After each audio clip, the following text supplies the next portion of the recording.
In 1981, a group of filmmakers captured an extraordinary event. That's flight number 1. The Dalai Lama coming to Wisconsin to perform a rare ritual for the first time in the West.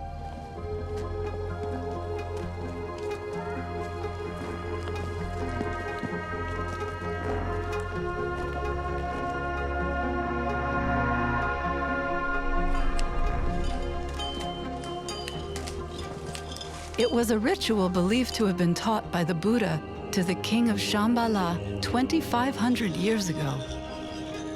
It was so out of the ordinary. I think it helped to kind of break this notion that things are as they seem.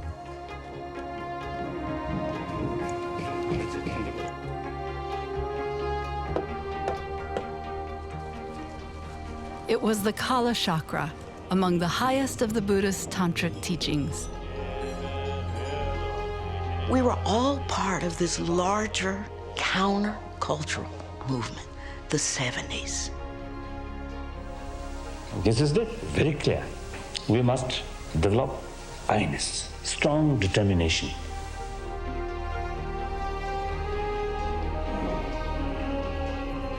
It was an historic event.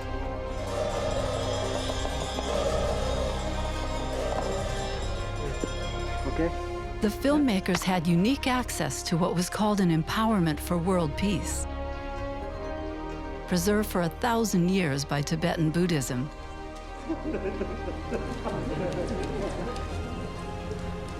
Today, we have the very good opportunity as a human being. So we must be a good human being.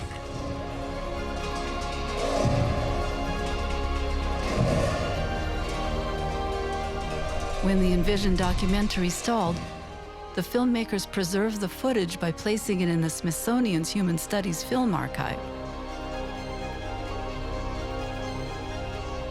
Now, over 40 years later, the story of this extraordinary moment in history can finally be told.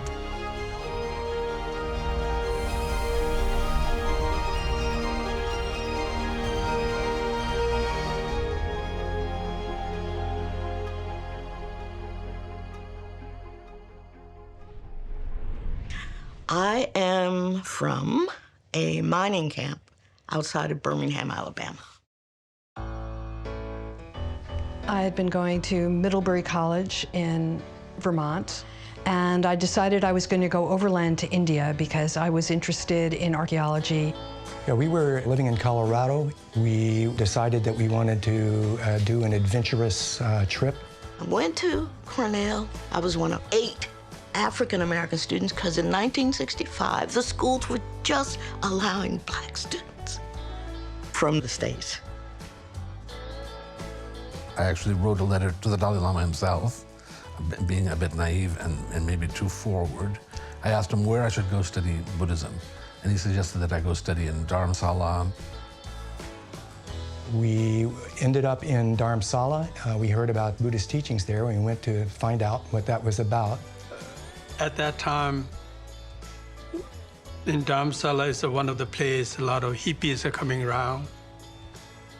It was a fascinating time, really a fascinating time. And this contact that happened between Westerners sort of who had traveled to the East to find a wisdom that somehow was going to transcend all the troubles of the West, and Tibetans coming out of Tibet, trying to preserve their traditions, hoping to pass their traditions on, was this perfect storm, if you will, of connected circumstances.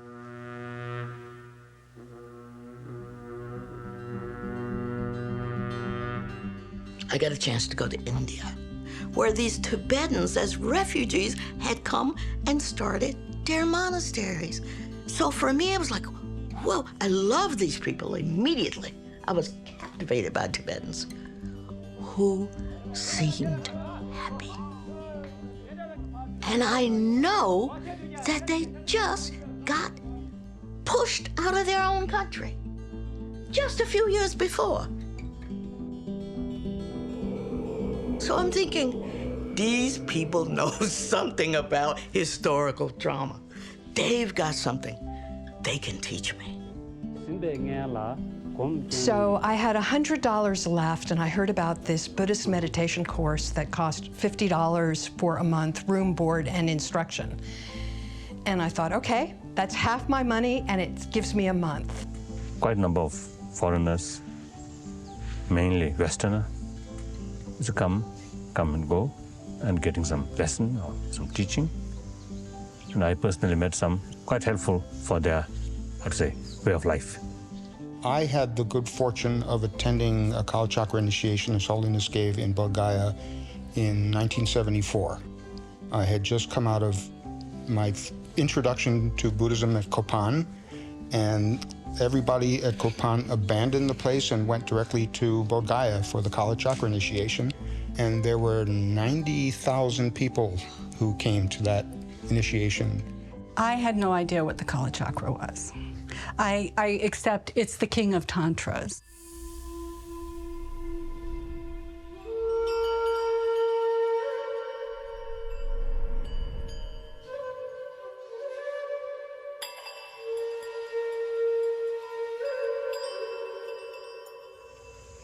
Your Holiness, if you could describe the general purpose of the Kala Chakra.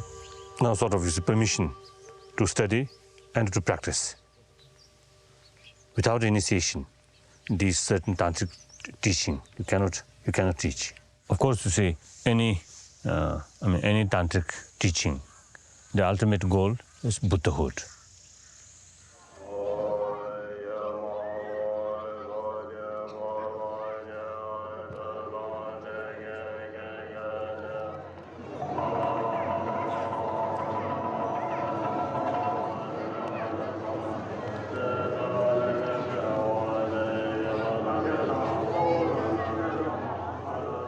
Initiations give you the permission and the empowerment to begin to imagine yourself as actually a fully enlightened being.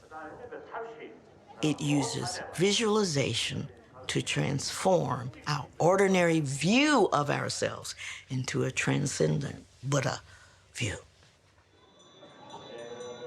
By thinking that you've achieved what you're trying to achieve, your chances of actually achieving it are much greater.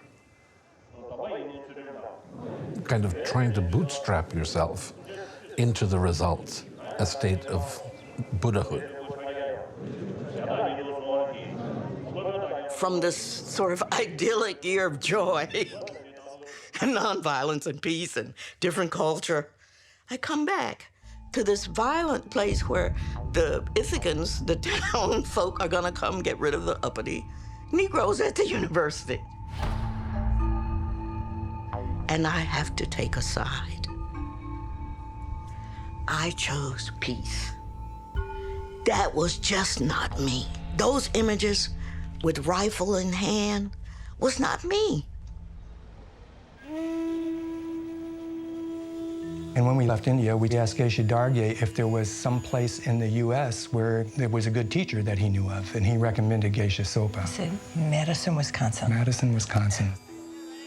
I decided to come back to the States and finish my college education because now I knew about Geshe Sopa. Geshe Sopa was one of the great scholars of the Tibetan tradition in the 20th century. Geshe Zopa's story, he came to the U.S.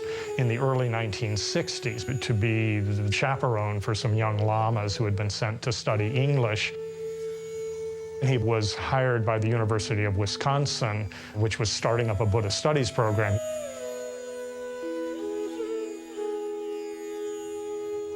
Many of the Westerners who returned from their sojourns in India or Nepal began to gather in Madison around Geshe Zopa. He created an entire legacy of teachers across America who are teaching today, who were his PhD students then. Geshe Zopa invited His Holiness the Dalai Lama to give the Kala Chakra initiation here in Wisconsin. So when Geshe Zopa announced during a Sunday teaching that His Holiness was going to come here to do this, I thought I was hallucinating. I didn't, because I got this picture, and this didn't fit. When word kind of leaked out, a lot of light bulbs went on. Why should it be done in Nowheresville, Madison, Wisconsin? I think the power of Geshe Zopala's relationship with His Holiness made it pretty firm that it was going to be here. When I first heard that Geshe Zopala, requested His Holiness, he must be crazy because of the complexity of the nature of the Kalachakra initiation. It's a very daunting task. Can you describe, Geshe-la, the circumstances which led up to the performance of this Kalachakra ceremony out of Siberia or Tibet? Yes. This is the first time. So it will be very, I thought it would be very beneficial to have such thing here. So I request.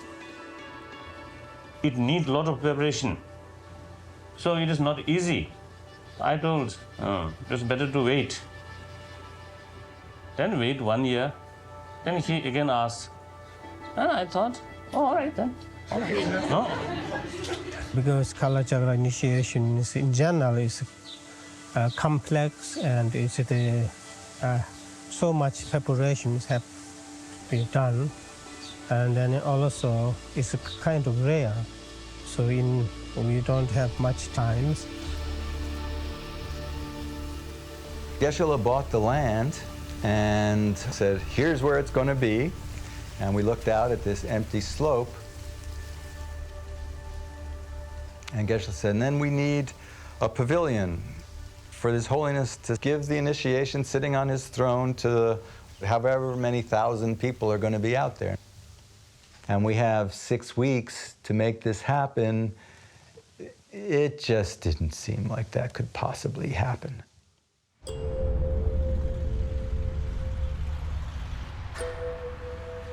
As a surprise, when I heard they were going to buy the property up there, and there was people came around later and said they were connected with the Moonies, and I said, well, I didn't know of any Buddhists that were connected with Moonies. Totally negative response from these people. They said, I don't want hippies coming over my backyard like a free-for-all. They were very negative about it.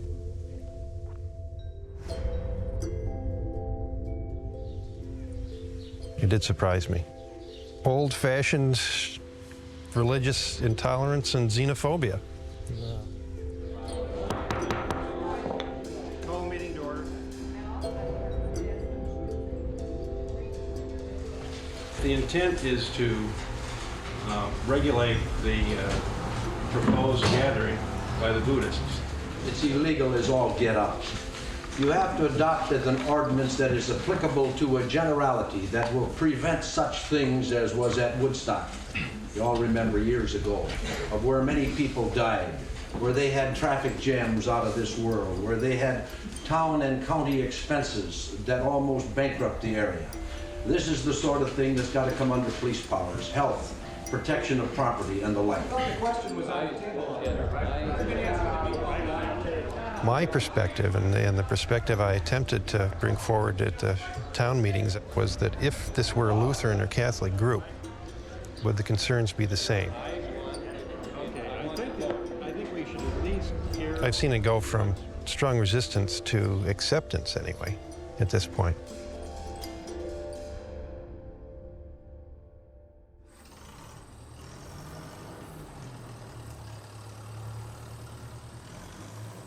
But we had no money even for building materials. In the end, we finally borrowed $20,000 from somebody's mother. I'm not sure.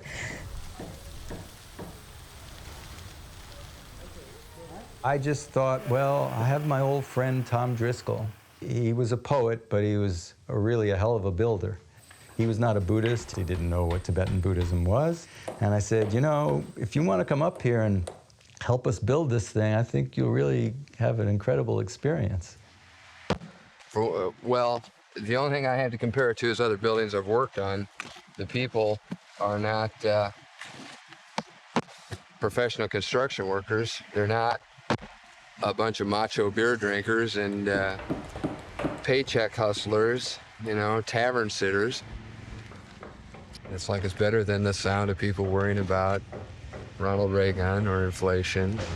To me, it's like finding Buddhism in America.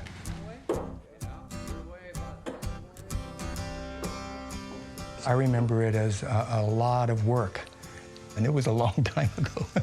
This is just to help out till it's done. Basically working with a bunch of recent hippies. Very different. All here for the same reason. All here for the same reason. Yeah.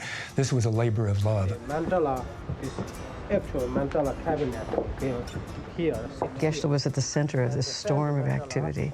He was just very methodical and determined, extremely determined, and so patient with every detail, with every question. Right. All cleaned up and no paneling on the inside of the walls, so there's really nothing else to do but put trim and paint. And Are you ready for this? I always refer to us as a bunch of yahoos. I mean, that's what he had, was a group of Dharma students. We'd been studying texts with Geshe. We didn't know about building. We just had faith in our teacher, and so we just started doing it, and piece by piece the resources appeared.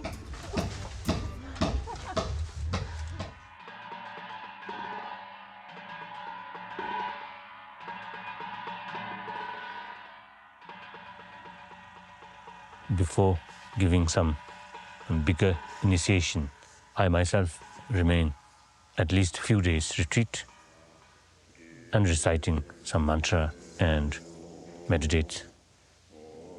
And of course, some reading about this explanation as well as philosophy, like that.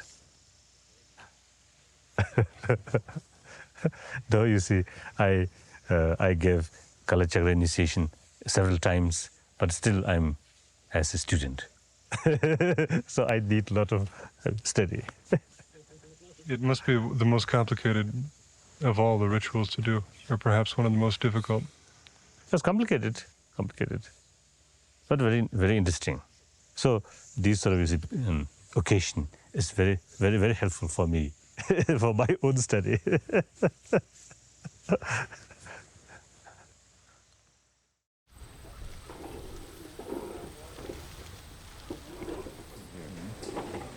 All of the traffic associated directly with His Holiness and the entourage will be coming up here, but none of the public at large.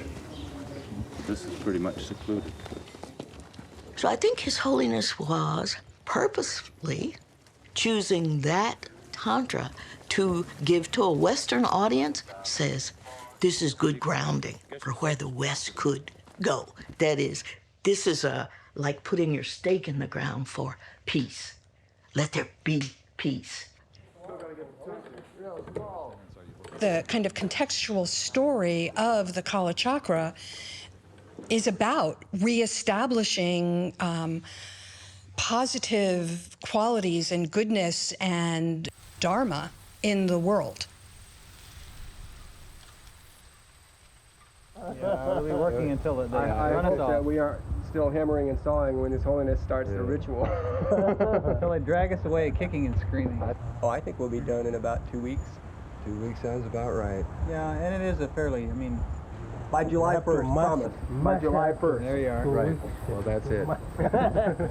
That's the final. That's the bottom line on that. Everybody hard working, and a lot of the building and all these. Many of these people are just a voluntary basis, also done for a long time, and they are really wonderful to helping. Otherwise, it cannot be done. Yes. So it's a giant work. Some table will be. Geshe Sopa was the one core person who had this vision, and he would tell people to do certain things, and sometimes you'd think, you want me to sew? I don't know how to sew. But that's what needed to be done, so you kind of learned how to do it and did the best you could on the fly. Just like his name, Geshe Sopa, patience. He always had the composure and the patience I remember being at Deer Park one time, just in the next room, Geshe-la was on the phone. And that was the only time I've seen him really excited. And he was saying, money comes, money goes, but Kalachakra will happen. he was very adamant about that. And everybody had this very serious concern of its outcome and success. We have to spend $55,000 right around the time of the event, which means that we're going to be about $20,000 short. We had figured out a budget in which each person would pay $75, and that would cover what we had planned for. But the Office of Tibet felt very uncomfortable. You know, that was before. I mean, now everybody charges for teachings, but back then they had never done a Kalachakra where there was any kind of a fee. I have no idea how we're going to cover it. What kind of a way can we let people know what the genuine situation is? The fact that this was done primarily with volunteer effort.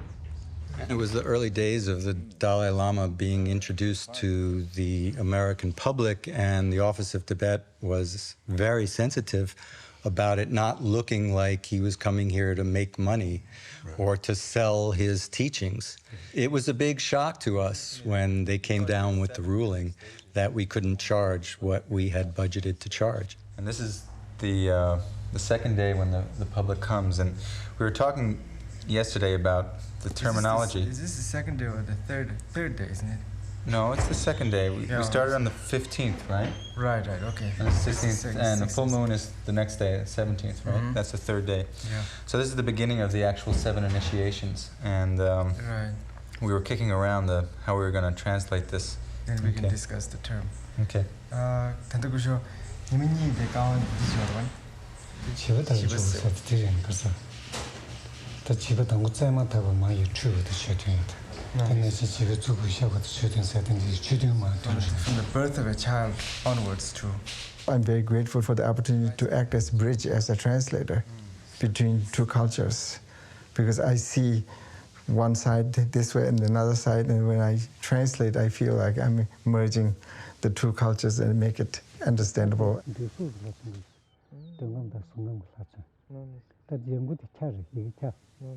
Obviously, some kind of translation or interpretation is going to be necessary. And the question is always one of degrees, right? So how far can you go from the traditional interpretation before it ceases to be recognizable to the tradition as Buddhism?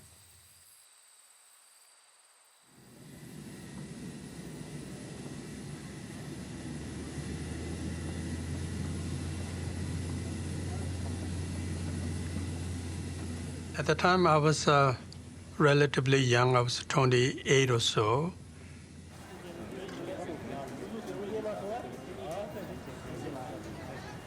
I believe we were 16 of us.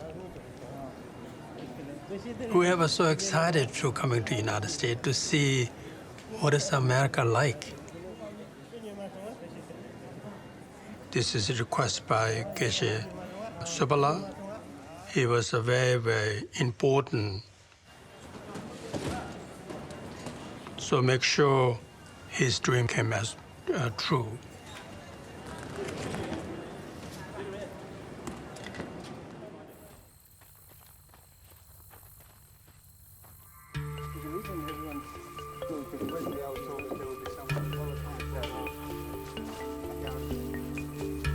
Where are we going to put it? We'll have to walk up to the side.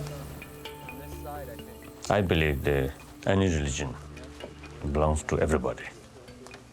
So Buddhism doesn't belong to a particular nation or particular continent. And Buddhism is coming west. Certain differences will be there.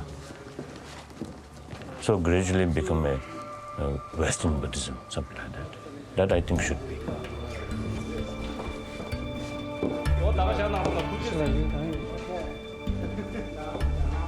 All of this was very, very exciting. And I had a sense of making a very important contribution. Such high-level teachings available and to share this unique experience to the people in the Western cultures. With the Tibetans from India to Tibet to here, there can be a genuine American Buddhism.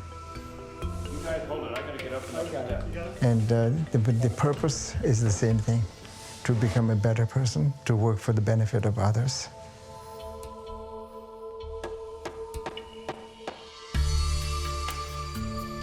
How amazing it was that Geshe-la accomplished what he accomplished. Here he was, this very quiet, humble, simple monk. And when it came time to bring this all together, the determination and the wisdom and the fearlessness that he had was really quite remarkable.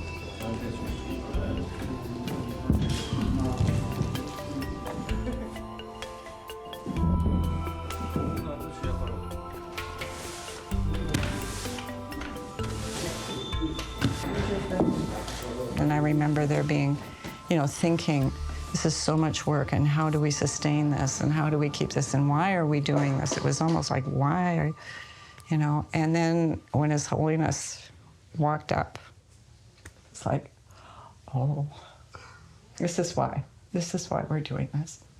See him.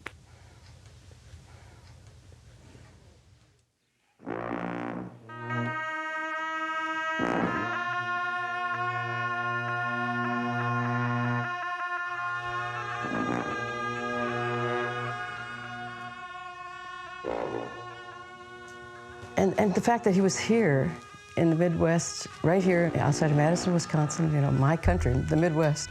For me, it was an incredibly magical and moving time because it was like it was all coming home.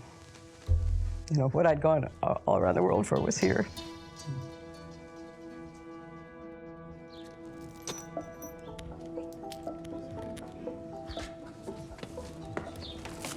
Practice of Kalachakra, it has a tremendous power to remove our difficulties or the sufferings.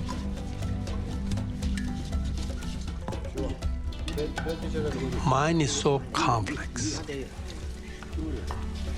So training this complication mind which we have, we need a lot of detailed medicine to cure our mental problem. The path that Kalachakra Tantra offers ultimately is a path of discovery. The mind discovering its own true nature. This awareness knowing itself, knowing its blissfulness and knowing its emptiness.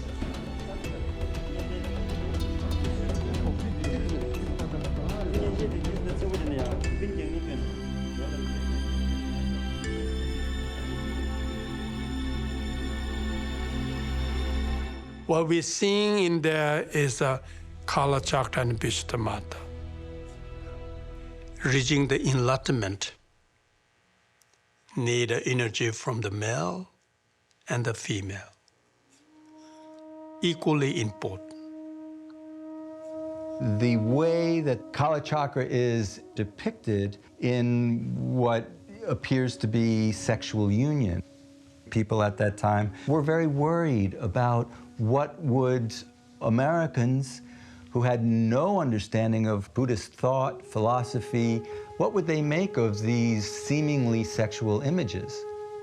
But what you have to understand is the symbolic meanings, what is being represented, which are not about sex, they're about transforming the self through symbolism.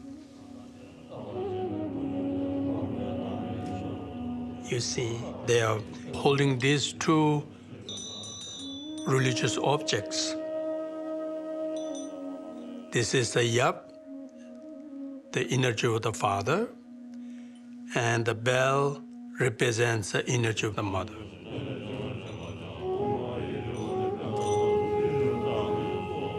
So therefore, having the bell and dorje, you see, and does this kind of mantras, which means a union, the wisdom and the compassion, or sometimes we call it wisdom and the methods. Enlightenment requires both those things, right? It's like a bird with two wings. Can't climb a wall with one hand. So you need both. Perfect balance of wisdom and compassion.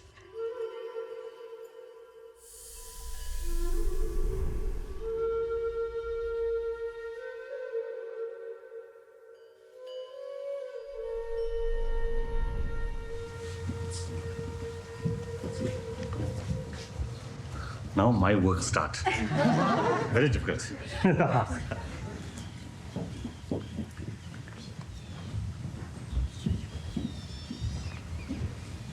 For the making the mandala, there's a lot of preparations. You need permission from the local spirits. And then also not enough, you need to test the land, if that land is suitable for creating the mandala or not, suitable to do empowerment.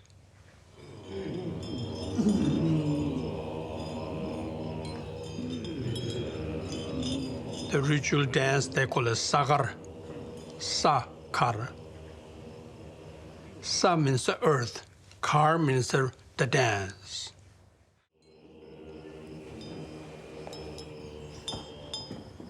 Whole idea for the wearing the costumes is easy to, they can visualize themselves as a deity. The costume helps.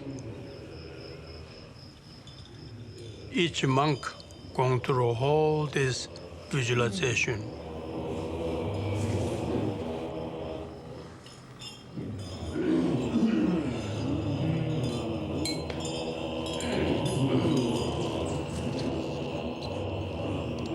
Removing if there's any obstacles for the mandala.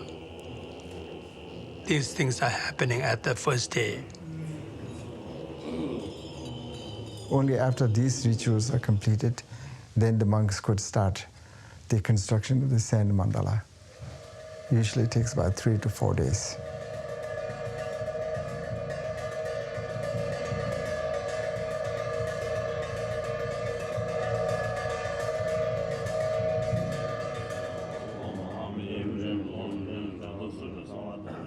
Myself, I was one of the mandala maker. Each one of us visualizing the full mandala.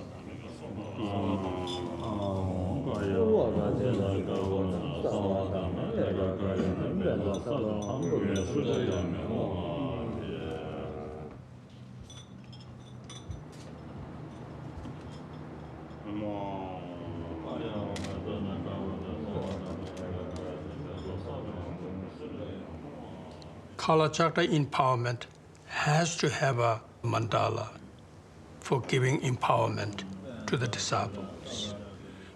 Crucially important.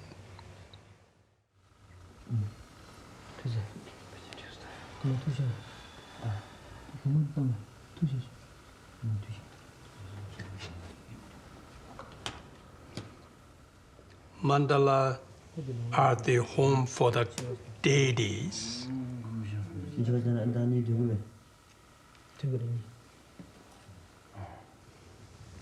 Then when he places the grains, this is to symbolize for each of the 722 deities.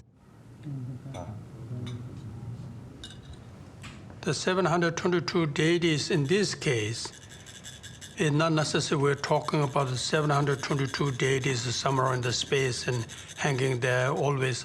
No, it's just symbolism, the symbolic. The deity is just the metaphors.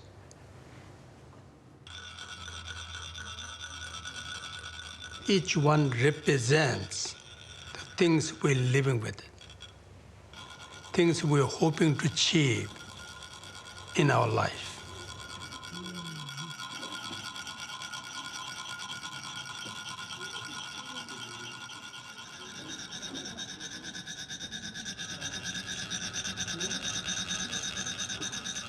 For all of us, it was the first time we'd ever seen a sand mandala come out of nothing into this unbelievably beautiful work of art.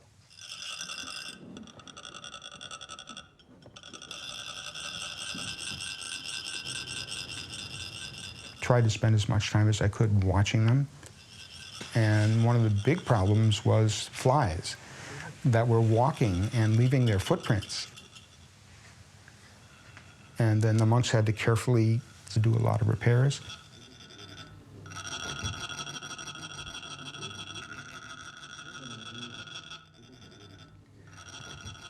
As we watched it being created, we were being introduced to this whole concept of the abode of the deity, into which we would ourselves, as practitioners, through the initiation, we would enter into it.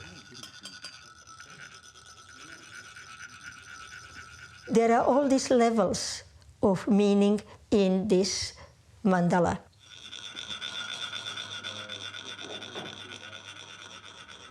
You have all these deities, you have these two main deities in the center, you have all these other deities. The purpose of that is to create new mental imprints on your mind of who you really are.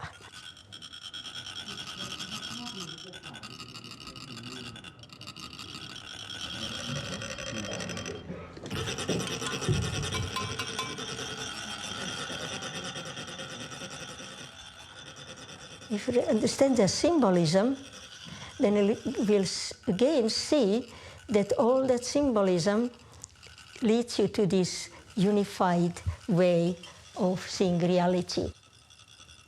So that is seen as some form of purification.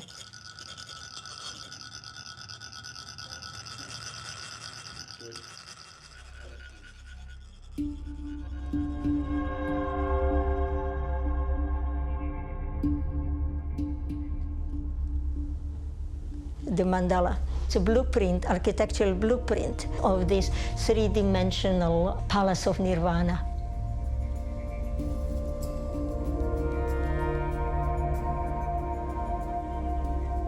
And within that three-dimensional mandala, you will see it as being your womb, your new world. You will be leaving this old conception of a self and creating new conception of a self. You are creating new reality, which is going to be closer to the ultimate reality than one in which you are living right now.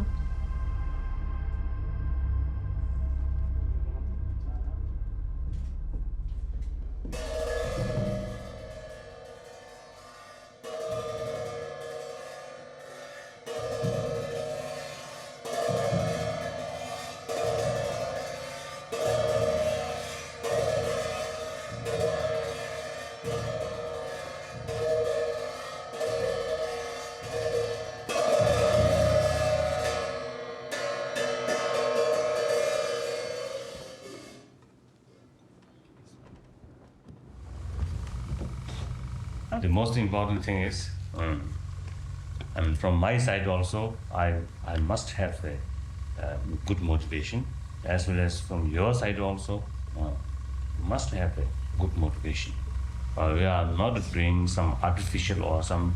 It's not something just for entertainment. And on top of that, at least you have we should have some kind of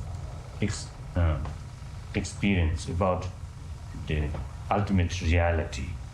That's usually we call shunya, the emptiness. Combination these two things are the almost like a foundation. So from my side also, I will try my best as I can.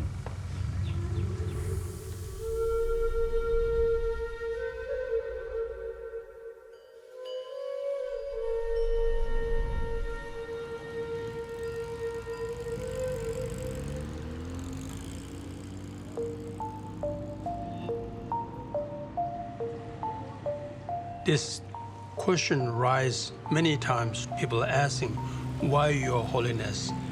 Why are you giving the Kala Chakra empowerment to the general public? Because people have no idea of Kala Chakra.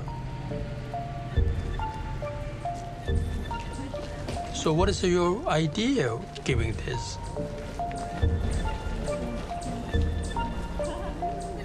His Holiness' answer was, there's an opportunity, a lot of people will come, and that way I have a chance to giving an introduction of the Buddhism. One thing is, of course, it's so fortunate to any teaching have been receiving from His Holiness the Dalai Lama. It's so precious.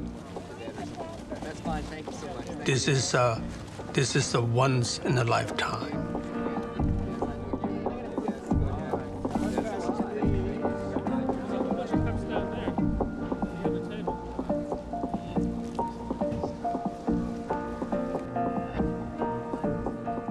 In March of 1970, I took the Kala Chakra initiation in Dharamsala. So when it was offered again in 1981 in the U.S., I went because I had already taken it. And I thought it might get a little deeper if I took it again.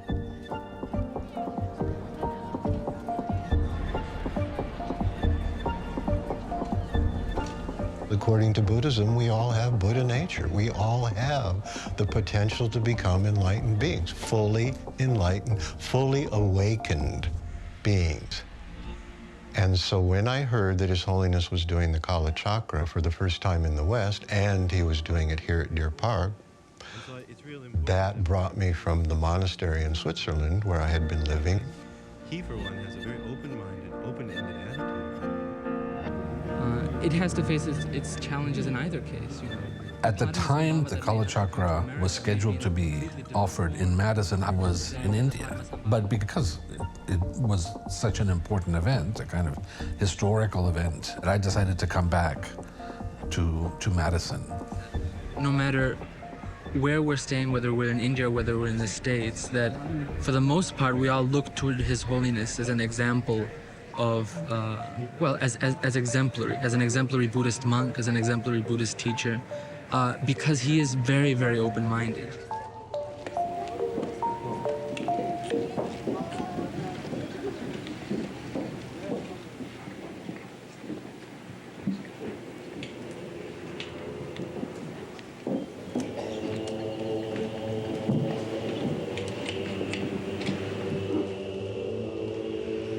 Basically, whole teaching of the Buddha is how to remove our own sufferings and also how can help to the others their sufferings.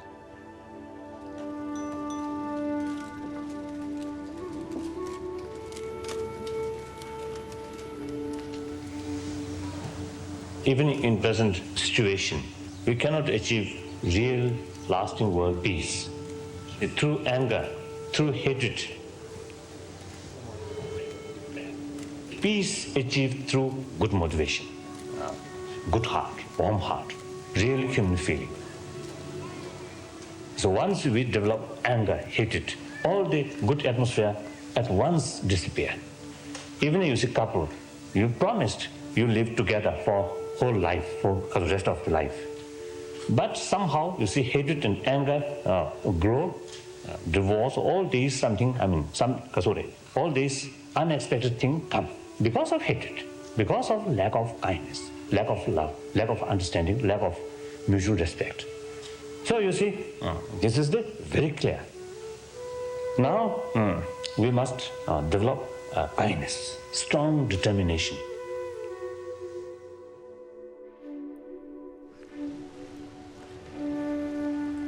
Day before the empowerment. That evening has to be tested. Make sure this empowerment is good for you or not. When Buddha was sitting under the Bodhi tree, he had been sitting on the kusha grass. He chose the kusha grass when he meditated hoping to his mind be like a kusha grass. It's very straight and on the point. So here now, presenting to each one of us 2 kusha grasses put underneath our bed, hoping to our dream could be a correct dream or meaningful dream. The dreaming consciousness a little more clear, a little more pure than our coarse consciousness. Traditionally, if the disciple have a really bad dream, they postpone the empowerment. But in Wisconsin Deer Park, there's no time. So today, either good dream or bad dream or worse or whatever, tomorrow is be empowerment.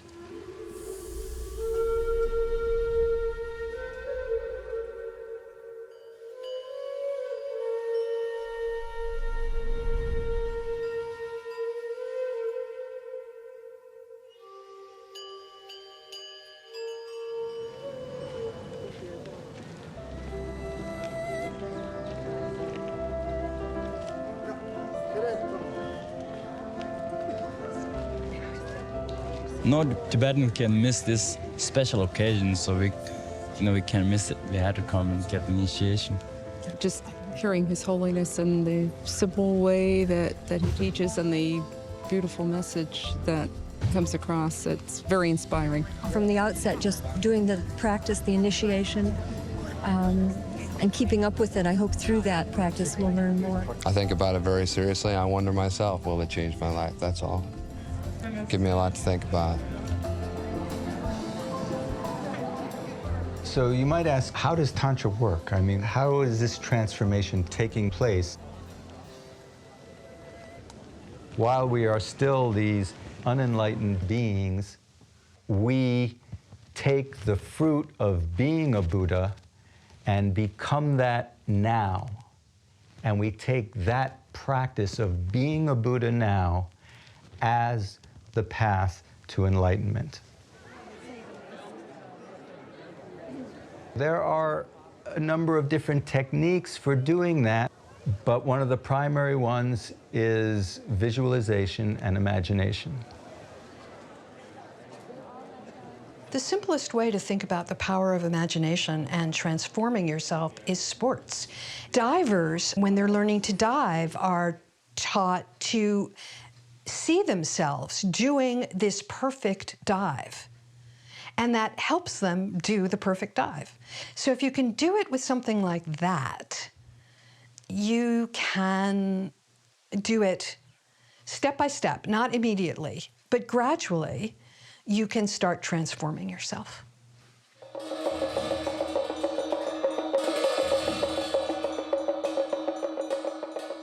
The essence is to generate oneself in the form of the deity. And that means learning how to visualize oneself as the deity with complete clarity. When one becomes this deity, one is in a sense embodying all of the truths of Buddhism. These are the causes of achieving a Buddha's form body and truth body. We're learning how to undermine afflictive emotions, about how to relieve ourselves of the attachment to desire and hatred, which have their foundation in ignorance. And then thinking, I will maintain or sustain these two attitudes or minds. Repeat after me. Om Sawa Yoga Zida.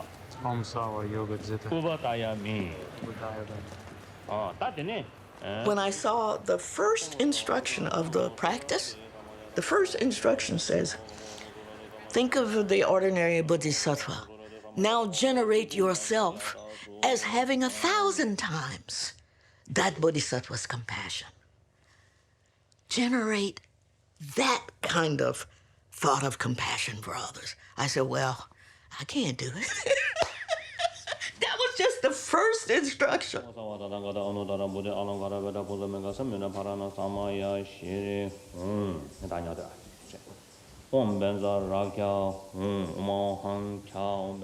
Geshe-la said that I would wear certain hat and clothing, and asked me if it would be okay, and of course, why would it not be okay? It was an honor. And I just remember sitting there and very much being in a different place. And here it is, I've got the, take care of the house, I'm a parent, I have my office practice. It all stopped. Time just let go at that time.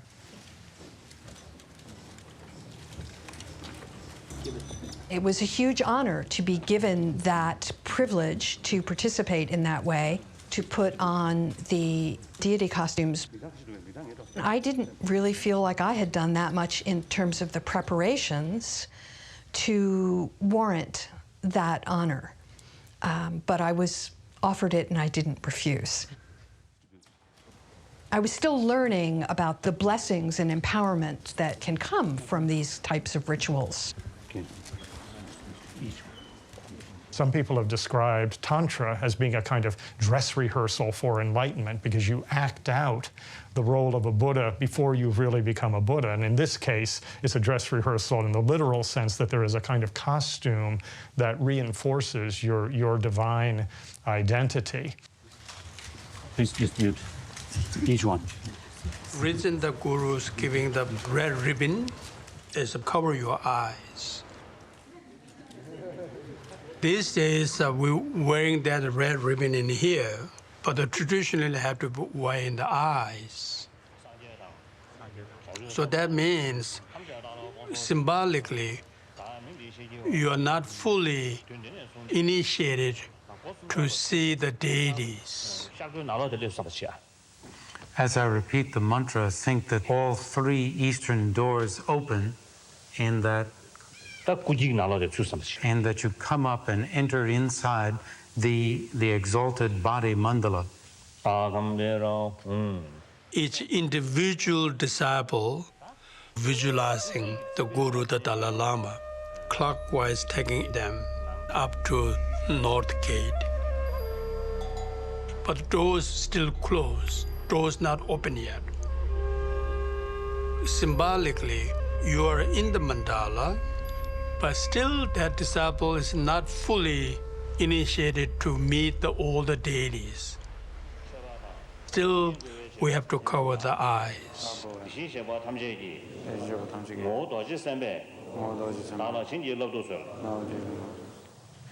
Then next, about the realization of emptiness.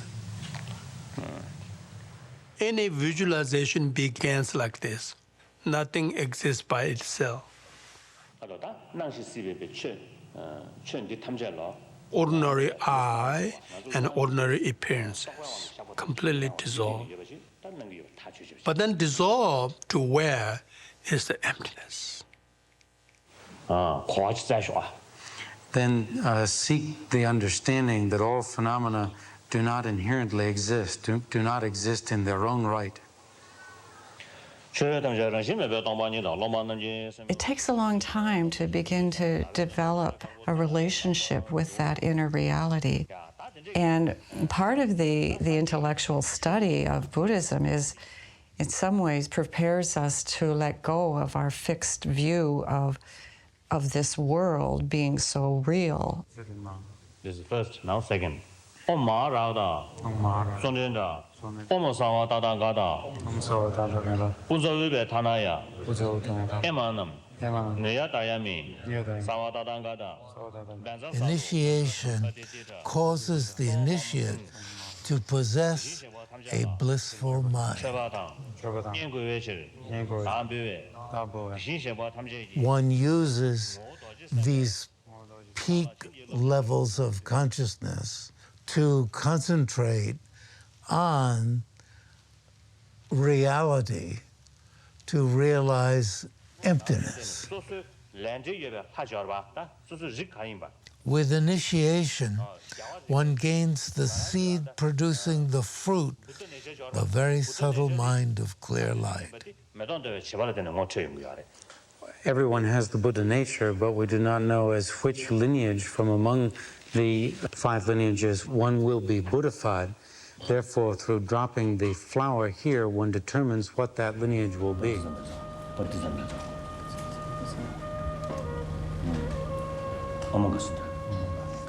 I would never want anyone to shy away from Buddhist practice because it seems to be too esoteric or too far out.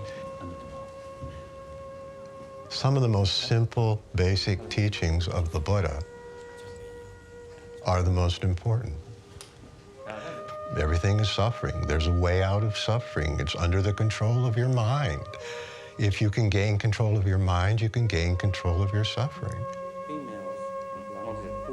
And so I believe that if we have the ability to practice these tantras, then we truly can attain enlightenment in one life.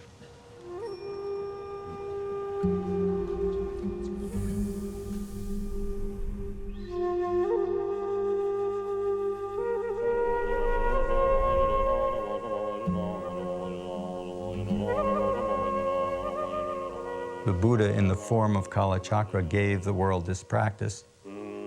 In order to become the Buddha in the form of Kalachakra, you are reborn.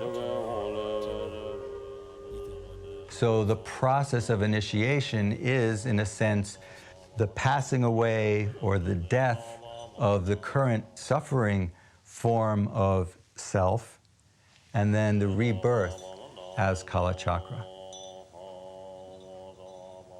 The ritual takes place in stages of rebirth, childhood, growth, to adulthood, to full manifestation as a fully realized Buddha.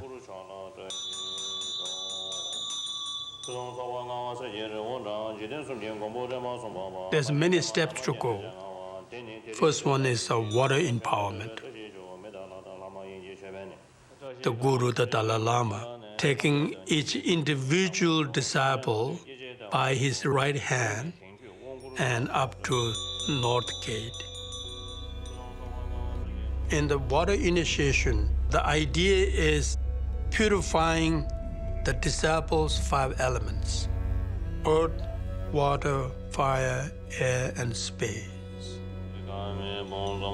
These 5 elements at the moment is ordinary 5 elements.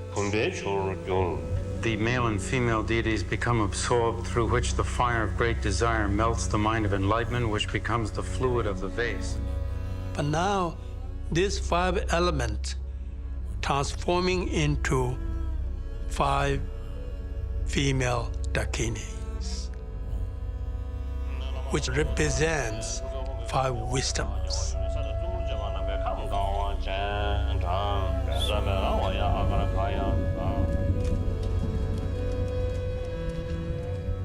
The Guru blessed the water, that nectar going through your mouth, and you need to meditate on inner bliss and the emptiness.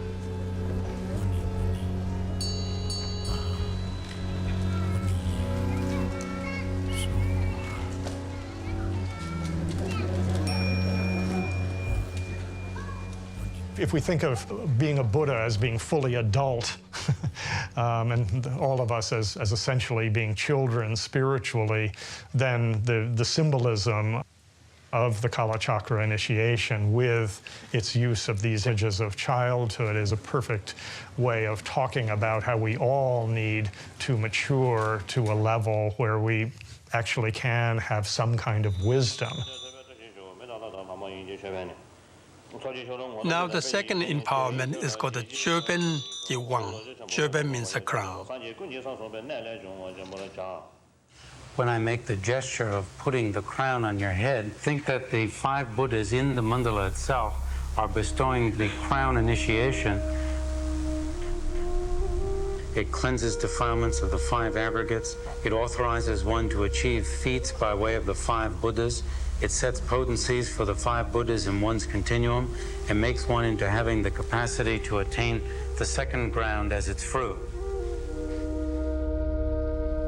The initiate is led, he's a disciple, right? He's led around and he's told things and said, now recite this, now recite that. You are creating entrance into this new tradition.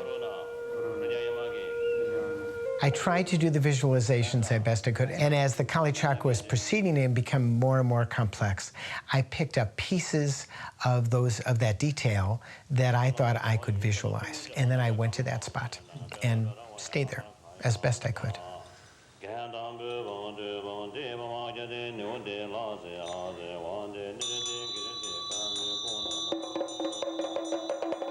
The third empowerment is a ribbon empowerment. It's a blessing for the 10 winning energies in our body. Offering is made, the 10 Shaktis melt, whereby they become the crown pendants, which are the substances of the initiation. It authorizes one to achieve feats by way of the 10 Shaktis. It sets potencies in the continuum for the 10 perfections and makes one into having the capacity to attain the third ground as its fruit. Symbolism of all of this is really just another way of articulating the best way that human beings can be, which a Buddhist would call Buddha. And you are, almost in a literal sense, introduced to the various parts of the mandala and all the different deities that are in it. The Kala Chakra mandala is one of the most complicated there is. There's 722 deities in this mandala. And somebody who actually could do this practice in the most serious way can visualize the entire mandala and all the deities in it in every possible detail with unbroken concentration. Needless to say, most people in attendance, myself included, did not reach that stage, have not reached that stage. The fourth initiation is of Bel and Dorje's empowerment. Manifestation of the male and female wisdom and methods. Kala Chakra and Bishtamata. Male and female wrathful ones expel obstructors. The principal male deity and female deity in the mandala that has been achieved, holding Vajra and Bel, confer initiation. By imagining myself as Kala Chakra, I'm imagining that I am this force of enlightened activity. I am this force of compassion. This is always set within the context, not of achieving this only for selfish aims, but within the broad purview of Mahayana Buddhist values of achieving one's own enlightenment so as to be maximally beneficial to all sentient beings.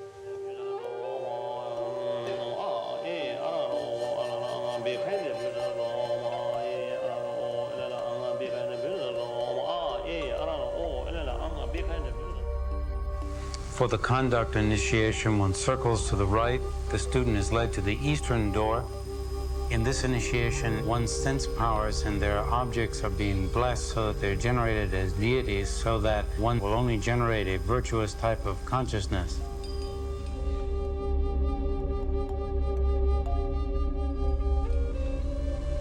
The substance of the initiation is a ring considered to stand for earth, water, fire, wind, and space. The process of becoming a Buddha in the tantric practice is to experience all of the senses as a Buddha would experience them. Every sound you'll be hearing is a pleasant sound. Every object you might see is the divine.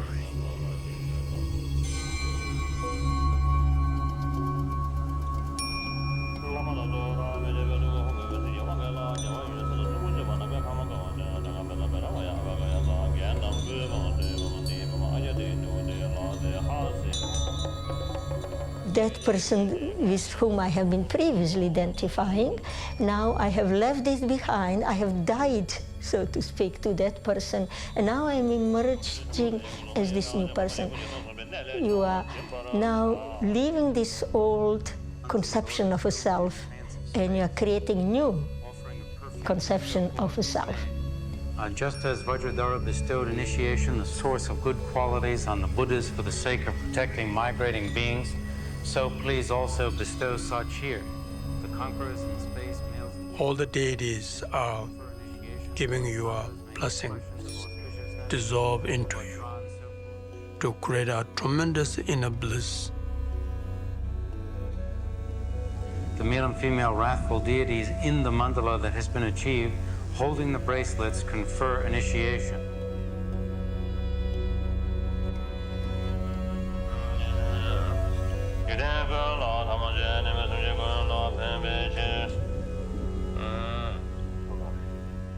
So it means now you have a fully authority to manifest yourself as a five dhyana Buddhas. So among the 7 empowerment, that's the last one.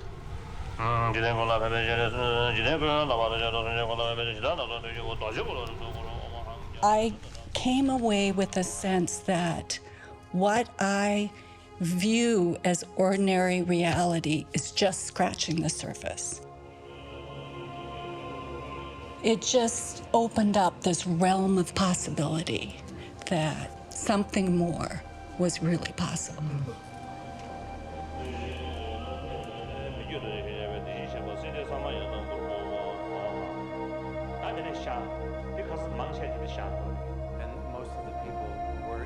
It was the very end where His Holiness the Dalai Lama predicts the future enlightenments of all the initiates.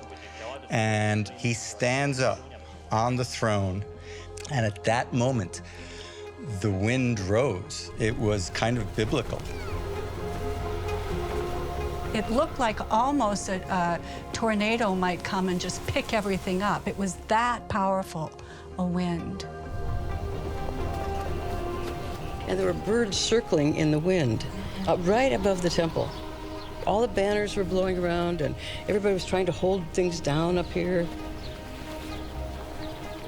There was some very strong energies going on that, again, were much bigger than me and much bigger than the group there.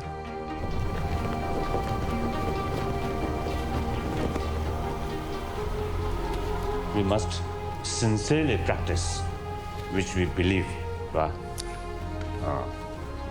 If we implement this idea in our daily life, then you will get the benefit. If we remain merely knowledge, then we'll not get the real beneficial. So therefore, it is very important to practice.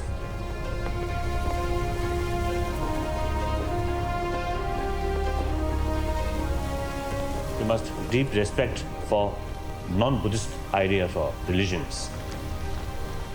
You see, all religions have the essentially same message. We must respect all religion. We should not feel sort of sectarian feeling. Red hat or yellow hat or black hat, something like that. Actually, you say, Lord Buddha, no hat.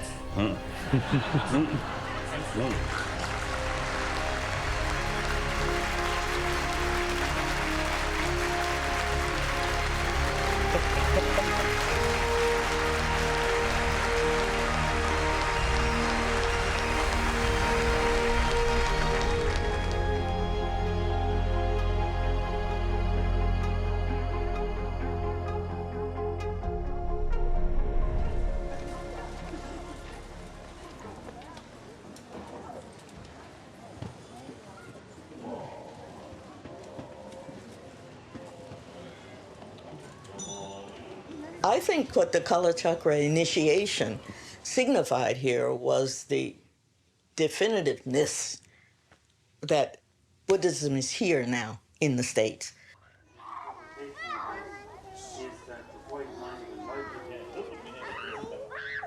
When our teachers teach us, the only thing they ask in return is that we practice and that we share what we've gained from our practice with others. That's all I was ever asked. Spread this, because this is a panacea for what ails the world. I don't know that it's ever been more true. We need the transformational effects of loving kindness and recognizing that things aren't what they appear.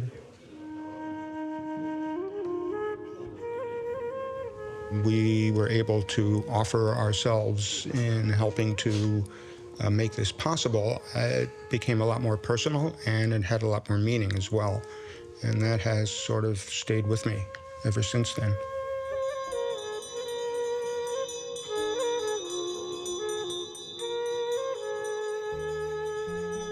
The vestiges of the Kala Chakra are still not only this building, but that was the mandala cabinet. That's where the Kala Chakra mandala, sand mandala, was. I mean, the very objects that were used in the rituals were right there, and His Holiness sat right there. And so now when I look at this, I remember His Holiness sitting there and blessing the base before they started the sand mandala. I also remember him sweeping it up, you know, the moment that he swept it up. So it's very much still with us, you know, everything is still with us here.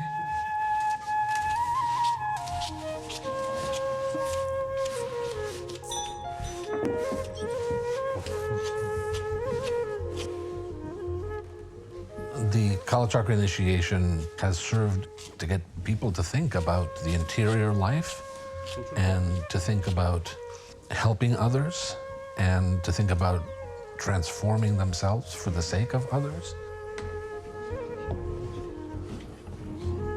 Maybe what we should do is not think about what the immediate results of the Kala Chakra initiation are, but the impact that this will have on people in lifetimes to come.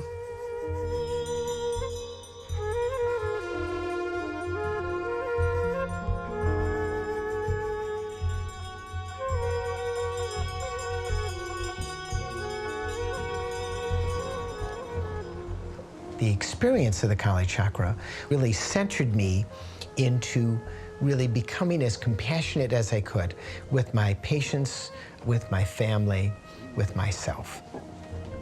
It also gave me the feeling that I could do this, that Buddha nature was within me. And I still carry that with me today.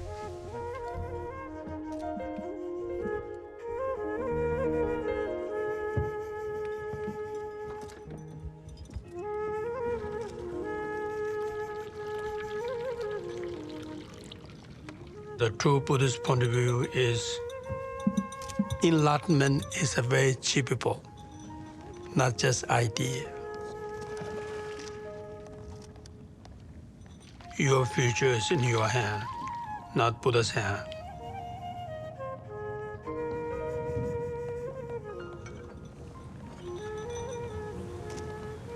As I always express, today we have the very good opportunity as a human being. So we must be a good human being, good, honest human being. That is most important.